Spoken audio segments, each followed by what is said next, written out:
வானதில் நிறைந்து உலகில் மறைந்த அன்பு தந்தையாரின் திருவடிகளை வணங்கி தொடங்குகிறேன். வணக்கத்திற்கும் போற்றுதலுக்கும் உரிய அன்பு சகோதரர் டாக்டர் ES ஹரிஹரன் அவர்களுடைய முதலாம் ஆண்டு நினைவு நாளை நூல் வெளியீட்டு விழாவாக ஏற்பாடு செய்து மிகச்சிறப்பாக நடத்தி கொண்டிருக்கக்கூடிய அருமை சகோதரர் திரு VS சரவணன் அவர்களுக்கு முதலிலே என்னுடைய வணக்கத்தையும் நன்றியையும் தெரிவித்துக் கொள்கிறேன். இந்த விழாவிற்கு வருகை தந்திருக்கக்கூடிய அன்பு சகோதரர் அவர்களின் வாழ்க்கை துணை நலமாக திகழக்கூடிய அன்பு அக்கா திருமதி வசந்தா அவர்களுக்கும், நீதியரசர் அவர்களுக்கும், அன்புக்குரிய தம்பி கார்த்திக் அவர்களுக்கும், தங்கை ராஜி அவர்களுக்கும், அவர்களுடைய குடும்பத்தார் அனைவருக்கும் என்னுடைய வணக்கத்தை தெரிவித்துக் கொள்கிறேன். இங்கே வாழ்த்துரை வழங்குவதற்காக வந்திருக்கக்கூடிய எழுத்தாளர்களான சகோதரர்கள் திரு பாலபாரதி அவர்களுக்கும், திரு ஆதிவள்ளியப்பன் அவர்களுக்கும், திரு விழியன் அவர்களுக்கும், ஊடக நண்பர் திரு நாகப்பன் அவர்களுக்கும் மற்றும் இங்கே வந்திருக்கக்கூடிய அனைவருக்கும் என்னுடைய அன்புகலந்த வணக்கத்தை தெரிவித்துக் கொள்கிறேன். இந்த மேடையில் அவங்களோட குடும்பத்தார் அனைவரையும் அழைத்து கௌரவிக்கிறோம், அறிமுகப்படுத்துகிறோம் அப்படின்னு சொன்னப்ப அந்த மேடையில் எனக்கும் ஒரு இடம் கொடுத்துருக்காங்க அப்படிங்கிறதுல உண்மையாகவே மெய்சிலிர்த்து போனேன். ரொம்ப சந்தோஷமாக இருந்தது. எப்பயுமே அவங்கள நான் சகோதரர்னு அண்ணான்னு கூப்பிட்டதில்லை, சார்னு தான் கூப்பிட்ருக்கேன். ஏதோ தெரியல, சின்ன வயசில் எல்லாரும் அப்பாவோட நண்பர்கள்லாம் சார் சார்னு சொல்கிறத பார்த்து நானும் சார்னு சொல்லி பழகிட்டேனே ஒழிய அவர் எனக்கு கூட பிறந்த ஒரு சகோதரராக அண்ணனாக தான் எல்லா காலத்திலும் உற்ற துணை நின்று இருக்காங்க. இன்றைக்கு அவர்களுடைய இந்த நூலை கொடிகாட்ட வந்தவன் நூலை சகோதரர் எதற்காக மறுபதிப்பு செய்திருக்கிறார் அப்படின்னு பார்த்தோம்னாக்க, அவருடைய நூல்கள் 90 வயசில் 90க்கும் மேற்பட்ட நூல்களை எழுதினவர். அது வெறும் எண்ணிக்கைக்கான நூல்கள் இல்லை. இன்றைக்கி சில பேர் நான் 100 எழுதிட்டேன், 150 எழுதிட்டேன், எனக்கு வயசே 20 தான்லாம் சொல்கிறாங்க. ரொம்ப வேடிக்கையாக இருக்கும் பார்க்குறதுக்கே. ஆனால் அவர் 90 வயசில் 90க்கும் மேற்பட்ட நூல்களை எண்ணிக்கைக்காக இல்லை, சிறந்த எண்ணங்களினுடைய வெளிப்பாடாக எழுதியிருக்கார். அந்த மாதிரி எழுதியிருக்கக்கூடிய நூல்களில் எல்லா விதமான, அதாவது அவர் பாடல் பக்கம் போகலை, சிறுவருக்கான பாடல்கள்லாம் எழுதலை. ஆனால் நிறைய உரைநடையில் அவர் தொடாத பகுதியே கிடையாது. எல்லா விதமான நூல்களும், சமுதாய சிறுகதைகள், நாவல்கள், அதே மாதிரி அறிவியல் சிறுகதைகள், அறிவியல் நாவல்கள், வரலாற்று சிறுகதைகள், வரலாற்று நாவல்கள், சுதந்திர போராட்ட நாவல், இன்னும் சொல்லப்போனால் வேடிக்கை கதைகள், அதாவது நகைச்சுவை கதைகள், அதெல்லாம் எழுதியிருக்காங்க. அதில் மின்கல மாதவன் ஒரு அறிவியல் கதை, அந்த கதையை நிச்சயமாக எல்லாரும் படித்து பார்க்கணும். ரொம்ப விறுவிறுப்பாகவும் ரொம்ப வியப்பூட்டக்கூடிய செய்திகள், அது இயல்பாக நடந்திருக்கு, அதை அடிப்படையாக வச்சு தான் எழுதியிருக்காங்க. ரொம்ப அற்புதமாக இருக்கும் அந்த நூல். நான் நிறைய பேர்கிட்ட நீங்கள் அந்த நூலை படிங்கன்னு சொல்லியிருக்கேன். அந்த மாதிரி ஒரு அற்புதமான நூலை அவர் எழுதியிருக்காரு. அதே மாதிரி அறிவியல் தொடர்பான சிறுகதைகள், அதாவது எறும்பு திண்ணிக்கு எத்தனை பற்கள், பசுவிற்கு பசுமை தெரியுமா, இப்படியெல்லாம் தும்பி சிறகை மடிக்குமா அப்படின்னெல்லாம் தலைப்பு. அதுக்குள்ளார நிறைய சிறுகதை போல அறிவியல் உண்மைகளை சொல்லக்கூடிய அற்புதமான கதைகள் போல அறிவியலை குழந்தைங்களுக்கு ரொம்ப அழகாக சொல்லியிருப்பார். அதுக்கப்புறம் நான் சொன்ன நகைச்சுவை கதைகள்னு அதில் அப்பளராஜான்னு ஒரு கதை புக்கு, அதில் 4-5 கதைகள் இருக்குது. எனக்கு அந்த கடைசி கதை பட்டத்து கழுதை அப்படின்னு ஒரு கதை, அது நான் ஒரு 100 குழந்தைகளுக்கு மேலே சொல்லியிருப்பேன். அது எதுக்காக சொல்லுவேன்னா, அந்த குழந்தைங்க அந்த கதையை கேட்டு சிரிக்கிறத பார்க்கும்பொழுது எனக்கு பெரிய ஆனந்தமாக இருக்கும். இப்படி ஒரு கதையை அழகாக எழுதியிருக்காரு, இப்படி ஒரு கற்பனை செய்திருக்காருன்னு சொல்லி நான் ரொம்ப ஆச்சரியப்பட்டிருக்கேன். அப்படி அற்புதமான கதையை எழுதியிருக்காரு. அது மாதிரி சிறுவர் மணியில் தொடர்ந்து அவர் எழுதின தலையங்க கட்டுரைகள், அந்த தலையங்க கட்டுரைகள்லாம் பார்த்தோன்னாக்க, நம்ம பக்கத்து வீட்டு குழந்தை, எதிர் வீட்டு பையன், அடுத்த வீட்டு சிறுவன், இப்படி பல பேர் பண்ணக்கூடிய செய்யக்கூடிய செயல்களை அடிப்படையாக வச்சு அதை ஒரு கதை மாதிரி உருவாக்கி அது மூலமாக குழந்தைகளுக்கு அதாவது அறிவுரை சொல்கிற மாதிரி இல்லாமல் பண்பூட்டக்கூடிய வகையில் ரொம்ப அற்புதமாக எழுதியிருப்பார். அந்த மாதிரியான நூல்கள், சிறந்த நூல்கள் நிறைய இருக்கும் பொழுது சகோதரர் அவர்கள் எதுக்காக இந்த கொடி காட்ட வந்தவன் அப்படிங்கிற கதையை தேர்வு செய்தார் அப்படின்னு நம்ம யோசித்து பார்க்கணும். இது காலத்தின் கட்டாயம், அவசரமான அவசியமான ஒரு நூல் அப்படிங்கிறதுனால தான் அதை அவங்க தேர்வு செய்திருக்காங்க. அவங்களே கயறு கதையினுடைய ஆசிரியர், அதனால நிச்சயமாக அவங்க இதை தேர்வு செய்ததில் ஆச்சரியம் இல்லை. இந்த நூலில் இந்த கதையை சொல்லணுமா? ஒரு சுருக்கமாக நான் சொல்லிடுறேன். இந்த கதையை விடுதலை போராட்ட காலத்தை களமாக கொண்ட கதை. இந்த கதை 1978 எழுதியிருக்காங்க. அப்போ ஏறத்தாழ 50 ஆண்டுகளுக்கு முன்னாடி எழுதப்பட்ட கதை. அப்படிப்பட்ட ஒரு கதை. அதுவும் அந்த கதை நடந்த ஆண்டு எப்போனாக்கா 1934 அந்த மாதிரி 30கள்லன்னு வச்சுக்குவோம். அப்படி பார்த்தா 90 வருஷத்துக்கு முன்னாடி. 34. ஆனாலும் இந்த 90 வருஷம் முடிஞ்சு போச்சு. அப்படி இருந்தும் இந்த மாற்றம் இன்னும் ஏற்படலை அப்படிங்கிற ஆதங்கத்தில் தான் இந்த கதையை திருப்பி மறுபதிப்பு செய்திருக்காங்க. இதில் மோகன் ஒரு சிறுவன், அந்த சின்ன பையனுக்கு அம்மா இறந்து போயிட்டாங்க. அப்பாவும் விடுதலை போராட்டத்தில் கலந்துக்கிட்டு இறந்து போயிட்டார். அவனோட தாத்தா பாட்டி தான் அவனை பராமரிக்கிறாங்க. அவங்க ரொம்ப பயப்படுறாங்க, இந்த விடுதலை போராட்டம் நம்முடைய பேரனையும் ஏதாவது செய்திருமோ அப்படின்னு. அது மட்டும் இல்லை, அவங்களுக்கு கொஞ்சம் ஆங்கில மோகம் இருக்குது. அதனால அந்த குழந்தைய ஊர் உலகமே தெரியாமல் ஒரு அடிக்கடி அந்த கதையில் கிணற்று தவளை அப்படிங்கிற வார்த்தை வருது, அது மாதிரி அவனை வளர்க்குறாங்க.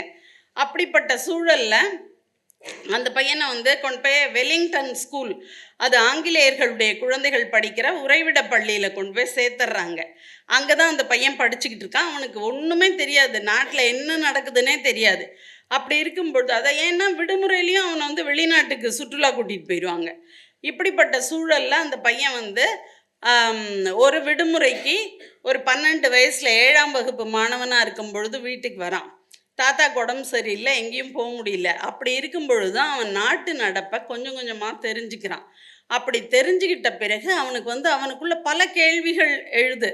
ஏன் இப்படி நடக்குது, இது எதனால் ஆச்சுன்னு நிறைய பேரை கேட்டும் தெரிஞ்சுக்கிறான். ஒரு முறை அவன் திண்டுக்கலுக்கு போயிட்டு வரும்பொழுது அவனோட கார் பழுதாயிருது. அப்போ அவனுடைய ஓட்டுநர் என்ன பண்ணலாம், இந்த பையனையாவது அனுப்பி வச்சுட்டு நம்ம ரிப்பேர் பார்க்கலான்னு நினைக்கும் பொழுது ஒரு 2 ஆங்கிலேயர்கள் ஒரு காரில் வராங்க. அவங்க வழி, மதுரைக்கு என்ன வழின்னு கேட்கும் பொழுது இவர் அனுப்பி வைக்கிறார். அனுப்பி வச்ச பிறகு இவன் அவங்களோட காரில் 2 மணி நேரம் பயணம் பண்ணும் பொழுது அவங்க காந்தி அரையாடை உடுத்துவதற்கு காரணமாக இருந்த மதுரையை நாங்கள் பார்க்க வேண்டும், அதுக்காக தான் போய்கிட்டு இருக்கோம் அப்படின்னு சொன்ன உடனே இவனுக்கு ரொம்ப ஆச்சரியமாக இருக்குது. நமக்கு அவரை பற்றி ஒன்றும் தெரியல, ஆனால் இவங்க வெளிநாட்டிலேருந்து பார்க்குறாங்களே அப்படின்னு நினச்சிருக்கான். அதுக்கு பிறகு இந்த பையன் போகும்பொழுது காரில் பின் சீட்டில் உட்காந்துருக்கான். அங்கே நிறைய நாளிதழ்கள், வார மாத இதழ்கள் எல்லாம் இருந்திருக்கு. அதெல்லாம் இவன் படித்து பார்க்குறான். அது எல்லாமே காந்தியை பற்றின செய்தி. அதை படித்த உடனே அவன் ஆஹா, இப்படி ஒரு மகான் இருக்காரான்னு மெய்சிலிருந்து போகிறான். வீட்டுக்கு வந்தோடனே தாத்தா கிட்ட சொல்கிறான், நான் இனிமேல் நாட்டு விடுதலைக்காக போராட போகிறேன், நாட்டில் இப்படி இருக்குது அப்படின்லாம் சொன்னோன்னா அந்த தாத்தாவோட அவனுக்கு ஒரு விவாதம் ஏற்படுது. அவர் சொல்கிறாரு, அதெல்லாம் இல்லை, இதெல்லாம் சும்மா பேச்சுக்காக சொல்கிறாங்கன்னு. இல்லை, உண்மையாக தான் இருக்கும் அப்படின்னு அவன் நம்புகிறான். அதை சொன்னால் தாத்தா ஒத்துக்க மாட்டேங்கிறாரு. அதுக்கு பிறகு அவர் சொல்கிறாரு, நீ சொல்கிற மாதிரி அவர் நாட்டுக்காக தான் எல்லாம் செய்கிறாருன்னா, நான் அவர் கள்ளுக்கடையும் அந்நிய துணிகளை விற்கிற கடையும் நடத்திக்கிட்டு இருக்கார், அதை நான் இனிமேல் நடத்தலை, அதை மூடிடுறேன்னு சொல்கிறார். இப்படி ஒரு விவாதம் போயிட்டு இருக்கும்பொழுது ஒரு நாள் பத்திரிக்கையில் ஒரு செய்தி வருது. காந்தி தாத்தா குற்றால அருவியில் குளிக்க வராரு அப்படின்னு சொன்னோன்னா அந்த பத்திரிகை செய்தியை கொண்டு பேரங்கிட்ட காட்டுறார். பாரு, காந்தி தாத்தா என்னவோ தாழ்த்தப்பட்டவர்களுக்காகவும் வறுமையில் இருக்கவங்களுக்காகவும் உதவி செய்கிறேன், அவங்களுக்கு கிடைக்காத எதுவும் எனக்கு வேண்டான்னு சொல்லுவாருன்னு சொன்னியே, இங்கே பாரு, தாழ்த்தப்பட்டவர்களை அனுமதிக்காத குற்றால அருவியில் இவர் போய் குளிக்க போகிறாரு, இவர் செய்யறது ஒன்று பேசுறது ஒன்று அப்படின்னு சொன்ன உடனே இவனுக்கும் மனசுக்குள்ளவோ அப்படியும் இருக்குமோ அப்படின்னு தோணுது. இருந்தாலும் இவன் வந்து தாத்தாவோட நேர குற்றால அருவிக்கு போகிறான். சும்மா போல கையில் இல்லை சொல்லலை கையில் கருப்பு கொடியோட போகிறான். கையில் கருப்பு கொடியோட போகிறான். கருப்பு கொடியோட போனவனுக்கு என்ன அங்கே நிகழ்ந்ததுங்கிறத நீங்கள் வந்து புத்தகத்தை வாங்கி படித்து தெரிஞ்சுக்கோங்க. இதில் வந்து அதாவது நம்ம சொல்லுவோம், பூமி தன்னைத்தானே சுற்றி கொண்டு சூரியனையும் சுற்றி வருகிறதுன்னு படிப்போம். அது மாதிரி இந்த விடுதலை போராட்டம்ங்கிறது வெறுமன ஆங்கிலேயர்களோட உடனான விடுதலை போராட்டம் மட்டும் கிடையாது. வெளியில் அந்நியர்களான ஆங்கிலேயர்களோடு போராடிய அதே நேரத்தில் நம்முடைய மக்களுக்குள்ளேயே ஒரு போராட்டம். பெண்ணடிமை, மது ஒழிக்கணும், அதே மாதிரி தாழ்த்தப்பட்டவர்களுக்கு ஒரு விமோச்சனம் கிடைக்கணும். இந்த 3 நிகழ்வுகளையும் ரொம்ப அழகாக, அதாவது அந்த கதை படிக்கும்பொழுது அந்த PDF தான் அனுப்பியிருந்தாங்க சகோதரர் அவர்கள். நான் படித்த ஞாபகம் இருக்குது எனக்கு. அந்த கடைசியில் குற்றால காட்சி மட்டும் ஞாபகம் இருக்குது, மற்றதெல்லாம் மறந்து போச்சு. அதனால வயசாகிட்டதுனால அந்த கதையில் வந்து அப்படி ஒரு திரைக்காட்சி மாதிரி அந்த கதையை படிக்கும் பொழுதே நம்ம மனக்கண்ணில் அப்படியே திரைக்காட்சி மாதிரி விரியுது. அவ்வளோ அழகாக அந்த கதையை கொண்டு போயிருக்காங்க. அப்படிப்பட்ட ஒரு சிறந்த கதையை இன்றைக்கும் இன்றைக்கி நம்ம செய்தித்தாளில் பார்க்குறோம். செய்தித்தாளை பிரித்தாலும் சரி, ஊடகங்களை எடுத்தாலும் சரி, திறந்து பார்த்தாலும் சரி, அதில் வரக்கூடிய செய்தி மேல்நிலை தண்ணீர் தொட்டியில் மலம் கலக்கப்பட்டது அப்படிங்கிறதையும், வண்டி ஓட்டிய ஒரு தாழ்த்தப்பட்ட இனத்தை சேர்ந்த இளைஞருடைய கைகள் வெட்டப்பட்டன, அது மாதிரி தாழ்த்தப்பட்ட ஒருவரோடு திருமணம் நடந்திருந்தால் ஆணவ கொலைகள் நடக்கின்றன, அது மாதிரி மது அருந்திவிட்டு தாயையே கொன்ற மகனை பார்க்குறோம். இப்படியெல்லாம் வந்து மகள் யாருன்னு கூட தெரியாமல் மதுவை குடிச்சிட்டு வந்து அவங்க மகள்கிட்டயே பாலியல் வன்கொடுமை செய்த தந்தையை பற்றியெல்லாம் படிக்கும் பொழுது மனசு பதறுது. அந்த மாதிரியான நேரத்தில் இந்த கதை மிக மிக அவசியமான ஒன்று. அதுக்காக தான் அவங்க மறுபதிப்பு செய்திருக்காங்க. இதை வந்து குழந்தைகளுடைய உள்ளங்களில் பதிக்க வேண்டும். அவர்கள் அதை புரிந்து கொண்டு எதிர்காலத்தில் இல்லை, இந்த காலத்தில் இருந்தே அவங்க வந்து தயாராகி நாட்டை நல்ல முறையில் உருவாக்க வேண்டும். இந்த மாதிரியான நிகழ்வுகள் தவிர்க்கப்பட வேண்டும்ங்கிறதுக்காக தான் இந்த நூலை மறுபதிப்பு செய்திருக்காங்க. அதுக்காக சகோதரர் அவர்களுக்கு மீண்டும் நன்றி கூறுகிறேன். இப்போ வந்து தம்பி கார்த்திக் வந்து சொல்ல போகிறாங்க தந்தையை பற்றி. இருந்தாலும் நான் சொல்லணும்னு நானும் ஆசைப்படுறேன். நான் பார்த்த சில நிகழ்ச்சிகளை உங்கள்கிட்ட சொல்லணும். நம்ம வீட்டிலலாம் வந்து குழந்தைங்க உண்டியல் வச்சுருப்பாங்க, அதில் வந்து காசு போடுவாங்க.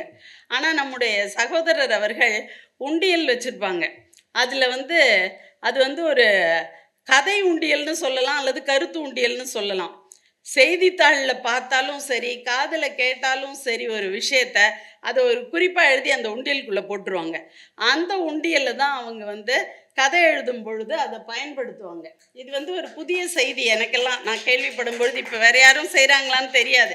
அது மாதிரி சகோதரர் அவர்கள் எப்பயுமே செய்வாங்க.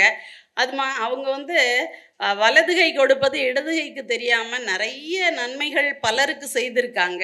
நிறைய பேருக்கு சிறந்த வழிகாட்டியாக இருந்திருக்காங்க. நான் வந்து அவர்கள் மூலமாக பெற்ற நன்மைகளையும் இங்கே சொல்லணும்னு ஆசைப்படுறேன். நிறைய நன்மைகள் செய்திருக்காங்க. 1-2 பகிர்ந்துக்கிறேன். நான் ஒரு 9ஆம் வகுப்பு படிக்கிற சிறுமியாக இருந்த பொழுது டெல்லி, கல்கட்டா, காசி, அலகாபாத் எல்லாம் போனோம். அப்போ வந்து ரயில் நிலையத்துக்கு எங்களை வழி அனுப்ப வந்தாங்க சகோதரர் அவர்கள். அப்படி வரும்பொழுது ஒரு நோட் பேடும் பேனாவும் கொடுத்தாங்க. கொடுத்து நீ அங்கே பார்க்குறதெல்லாம் குறித்து வச்சுக்கோ, அது உனக்கு பயன்படும்னு சொன்னாங்க.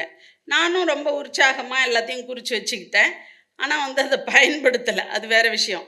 ஆனால் அதுக்கு பிறகு எந்த வெளியூருக்கு போனாலும் வெளிநாட்டுக்கு போனாலும் சகோதரர் சொன்னாங்க அப்படிங்கிறத நினைவில் வச்சுக்கிட்டு ஒரு நோட் பேடும் பேனாவும் கொண்டு போவேன். அந்த குறிப்புகள் எல்லாம் என்னுடைய படைப்புகளில் பயன்படுத்தியிருக்கேன். குழந்தைகள் சென்ற குஷியான பயணம், ஓ கெனடாங்கிற 2 பயணக்கட்டுரை நூல்களையும் அவங்க சொன்னதன் அடிப்படையில் அவர்கள் போட்ட விதையின் காரணமாக அதை எழுதியிருக்கேன். அதுக்கு அடுத்ததான் நான் 8ஆம் வகுப்பு படிக்கும் பொழுது கவிமணி குழந்தைகள் சங்கம் அப்படிங்கிற சங்கத்தை எங்களுடைய தந்தையார் வீட்டில் தொடங்கி நீ அமைப்பாளராக இருந்து நடத்துன்னு சொன்னாங்க. அந்த சங்கம் கூட்டம் மாதம் ஒரு முறை நடக்கும். ஒவ்வொரு மாதம் நடக்கும் பொழுதும் ஒரு எழுத்தாளர் வந்து கதை சொல்லுவாங்க. அப்போ சகோதரர் அவர்கள் இங்கே சொன்னாங்க, ஆரம்பத்தில் தொகுப்புரை சொன்ன சகோதரி சொன்னாங்க, இந்த மாதிரி அவங்க வந்து எழுதுகிற கதையெல்லாம் முன்னாடி முன்னோட்டமாக குழந்தைகள்கிட்ட சொல்லி பார்ப்பாங்க அப்படின்னு சொல்லி. அது மாதிரி நிறைய கதைகள் எங்களுடைய கவிமணி குழந்தைகள் சங்கத்தின் மூலமாக அவர்கள் ஆய்வு செய்திருக்கிறார்கள்ங்கிறதுல எனக்கு ரொம்ப பெருமை. அவங்க வந்து அடிக்கடி வருவாங்க. வந்த எழுத்தாளர்களே அதிகமாக கவிமணி குழந்தைகள் சங்கத்துக்கு வந்தவங்க சகோதரர் அவர்கள் தான். அப்படி வரும்பொழுது அவங்க நிறைய கதைகள் சொல்லி எங்களுடைய சங்க குழந்தைகளுக்கு நெருக்கமான நண்பரானாங்க. அதுக்கு பிறகு நான் வந்து ஒரு 20 வருஷத்துக்கு முன்னாடி முனைவர் பட்ட ஆய்வு மேற்கொண்டேன் அழகப்பா பல்கலைக்கழகத்தில். என்னுடைய தலைப்பு வந்து குழந்தை இலக்கிய பாடல்களில் உத்திகள். அப்போ நான் அழகப்பா பல்கலைக்கழகத்துலேயும் இங்கே இருக்கக்கூடிய கனிமரா நூலகம், தேவநேய பாவாணர் நூலகம், இப்படி பல நூலகத்துக்கு போய் அதுக்கான புத்தகங்களை குறிப்பெடுக்கிறதுக்காக போனப்போ புத்தகங்களே கிடைக்கல. என்கிட்ட ஒரு 100 புத்தகம் இருந்தது. அது ஆய்வுக்கு பத்தாதுன்னு சொல்லி யோசிச்சப்போ சகோதரர்கிட்ட கேட்டேன், எனக்கு வந்து புத்தகங்கள் கிடைக்கவே இல்லைன்னு சொன்னப்போ, நீ ஏன் வெளியிலலாம் போய் தேடுற, எங்கள் வீட்டுக்கு வா, உனக்கு வேணுங்கிற புத்தகத்தை எடுத்துகிட்டு போ, திருப்பி பத்திரமா கொண்டு வந்து கொடு அப்படின்னு சொன்னாங்க. சரின்னு சொல்லிட்டு நான் ஒரு நாள் காலையில் போனேன். போய் மாலை வரைக்கும் எனக்கு வேணுங்கிற புத்தகத்தெல்லாம் தேடி தேடி எடுத்து சேர்த்துக்கிட்டே இருந்தேன். கடைசியில் அது பேர் பட்டியலெல்லாம் எழுதிட்டு பார்த்தா 400 புத்தகங்களை எடுத்துட்டேன். எனக்கே கொஞ்சம் சந்தேகமாக இருந்தது, 400 புத்தகத்தையும் கொடுப்பாங்களா சார் அப்படின்னு யோசிச்சப்ப அவங்க சொன்னாங்க, ஒன்றும் கவலைப்படாத, நீ வேணுங்கிறத எடுத்துக்கிட்டு போ, அப்புறமா நீ கொடு அப்படின்னு சொன்னாங்க. அது இடையில பலகாரம் சாப்பாடு எல்லாமே வந்து அம்மாவினுடைய அருமையான தயாரிப்பில் எனக்கு அப்போ கிடச்சிது. எப்போ போனாலுமே நல்லா உபசரிப்பாங்க. அன்னைக்கு முழு நாளும் இருந்து அவங்க வீட்டில் சாப்பிட்டேன். அதுக்கப்புறமா அந்த 400 நூல்களை எப்படி கொண்டு போகிறது, அதுக்கு வந்து உடனடியாக அட்டைப்பெட்டி ஏற்பாடு பண்ணி அந்த புத்தகங்களெல்லாம் அடுக்கி கயிறு போட்டு கட்டி, இப்போ மாதிரி ஓலா ஊபர்லாம் கிடையாது 20 வருஷத்துக்கு முன்னாடி. அப்போ உடனே அவங்களே போய் ஒரு ஆட்டோ கூட்டிகிட்டு வந்து அதில் என் கூட அந்த புத்தகத்தெல்லாம் ஏற்றி அனுப்பி வச்சதெல்லாம் இன்றைக்கி நினச்சாலும்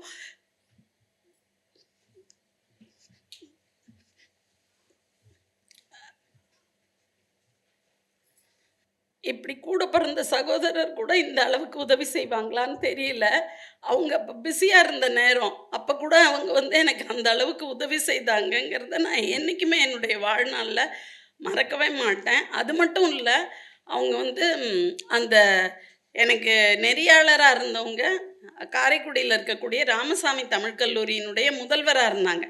அவங்க சொன்னாங்க, எனக்கு ஆய்வியல் நெறிமுறைகள் தெரியும், ஆனால் வந்து குழந்தை சங்க இலக்கியத்துலேருந்து நவீன இலக்கியம் வரைக்கும் எனக்கு நல்லா தெரியும், ஆனால் குழந்தை இலக்கியம் எனக்கு பரிச்சயமே கிடையாது.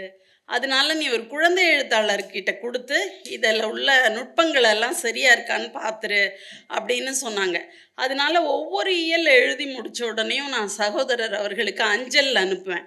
அஞ்சலில் அனுப்பின 2வது நாள், அப்போ இந்த ஸ்மார்ட் ஃபோன்லாம் கிடையாது, அதனால அனுப்பின 2வது நாள் அனுப்பி அது கிடச்ச 2வது நாளில் அவங்க படிச்சுட்டு அதில் எங்கேயாவது திருத்தம் இருந்தால் சொல்லுவாங்க, அல்லது நான் சிறப்பாக எழுதியிருந்தால் உடனடியாக அதை மனம் திறந்து பாராட்டுவாங்க. அது மாதிரியெல்லாம் செய்யக்கூடிய ஒரு சகோதரர் அவங்க. அதுக்கப்புறம் நாங்கள் அதாவது குழந்தை எழுத்தாளர் சங்க கூட்டங்கள் வந்து எங்கள் வீட்டில் நடக்கும். அப்படி நடக்கும் பொழுது நிறைய கூட்டத்துக்கு வருவாங்க, அல்லது அந்த குழந்தை எழுத்தாளர் சங்க விழாக்கள் அல்லது மாநாடுகள், இதுக்கான ஆயத்த ஏற்பாடுகள்லாம் செய்யறதுக்கு நிறைய எழுத்தாளர்கள் வருவாங்க. அப்போ வேலை செய்கிறவங்கள பார்க்கும் பொழுது சகோதரர் அவர்கள் வந்து ரொம்ப ஆர்வத்தோடையும் ரொம்ப திட்டமிட்டும் ஆழமாக சிந்திச்சும் நிறைய கருத்துக்களை சொல்லி ரொம்ப சிறப்பாக செயல்படுவாங்க. இதெல்லாம் வந்து ஒரு இளம் வயதில் அவங்க கிட்ட நான் பார்த்த விஷயங்கள் ரொம்ப ஆச்சரியமாக இருக்கும். இவ்வளோ நுட்பமாக யோசித்து சொல்கிறாங்களே அப்படின்னெல்லாம் நான் வந்து ஆச்சரியப்பட்டிருக்கேன். எங்களுடைய குடும்ப நிகழ்வுகள் எல்லாமே எல்லாரோட கல்யாணம், அப்பாவினுடைய மணிவிழா, மறைவு எல்லாமே செட்டிநாட்டில் தான் நடந்தது. அத்தனைக்கும் தன்னுடைய மகள் அல்லது மகன் அல்லது மனைவியை கூட்டிக்கிட்டு வந்துருவாங்க. வருவாங்க. நெறைய எழுத்தாளர்கள் வருவாங்க. ஆனா, எல்லாத்துக்கும் வரமாட்டாங்க. இவங்க வந்து எல்லாத்துக்குமே வந்திருக்காங்க. ஆனா, அவர்கள் சகோதரரோட திருமணத்தின் போது என்னுடைய தந்தையார் இருந்தாங்க. ஆனா, அவங்க புள்ளைங்களோட திருமணத்தப்போ இல்ல. இருந்தாலும் நாங்களும், எங்க அம்மாவும் நிச்சயமா அந்த திருமணத்திற்கு சென்று கலந்து கொண்டு மகிழ்வோம்.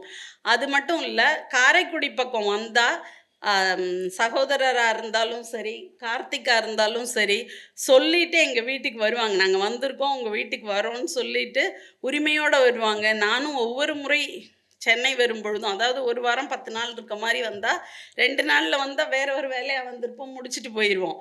சும்மா சொல்லக்கூடாது இல்லையா? வரும்பொழுதெல்லாம் பார்க்குறேன்னு, ஒப்பனைக்காக. அதனால 1 வாரம் 10 நாள் இருக்க மாரி இருந்தா, நிச்சயமா நானும் என்னோட கணவரும் போயி, அவங்கள பார்ப்போம். ரொம்ப நேரம் பேசிக்கிட்டு இருப்போம். பேசி முடிச்சுட்டு வரும்பொழுது அவங்கள்ட்ட ஆசீர்வாதம் வாங்கிட்டு வருவோம்.